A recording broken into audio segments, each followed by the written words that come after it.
வயநாடு நிலச்சரிவில் சிக்கி அடித்துச் செல்லப்பட்ட செல்லப்பிராணிகளை தன்னார்வலர்கள் மீட்டு வருகின்றனர். உணவின்றி சிக்கித் தவித்த நாய்களை மீட்ட நபரோடு நமது செய்தியாளர் பாலவெற்றிவேல் நடத்திய கலந்துரையாடலை பார்க்கலாம்.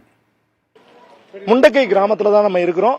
பூந்தேரிமெட்டு பகுதியிலிருந்து ஷியாப் அப்படிங்கிற ஒரு தன்னார்வலர் கையில நாயோட அவர் வந்திருக்காரு. அவர்கிட்ட கேட்போம், சார் இதை எங்க இருந்து ரெஸ்கியூ பண்ணீங்க, எங்க இருந்து மீட் கொண்டு வந்தீங்க? அது இங்க இருந்து 4 கிலோமீட்டர் மேல புஞ்சிரி மட்டம்னு ஒரு கிராமம் இருக்கு.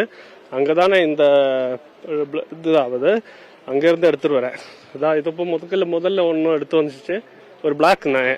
அதுக்கப்புறம் இது எடுத்து மொத்தமா 4 இருந்துச்சு. நேத்துக்கு 2 இருந்துச்சு. அது இது இங்க கீழே போட்டுட்டேன். இப்பதான் ஒன்னும் பெருசா இருக்கு, ஒரு பிளாக் இப்பதான் எடுத்து வந்துச்சு. பாத்தீங்களா? அதுக்கப்புறம் இது கீழே நடக்க வைக்கலாம்ல, ஏன் தூக்கிட்டு வரீங்க? நடக்க மாட்டேங்க.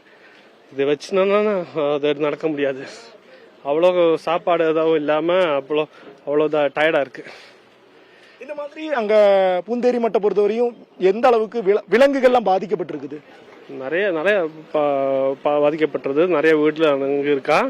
அங்க எல்லாம் ஆளுகள் எல்லாம் முதல்ல அங்க இருந்து அனுப்பியாச்சு. அதுக்கப்புறம் இந்த மாதிரி டாகு, பசுங்க அங்க மாதிரி தான், பூனை அந்த மாதிரி தான் இருக்காங்க. பார்த்த உடனே உங்களை எப்படி ரியாக்ட் பண்ணுச்சு? அது வேற கூட்டாக்கல பார்த்து அங்க சாப்பாடு கொடுக்கறது போறேன்.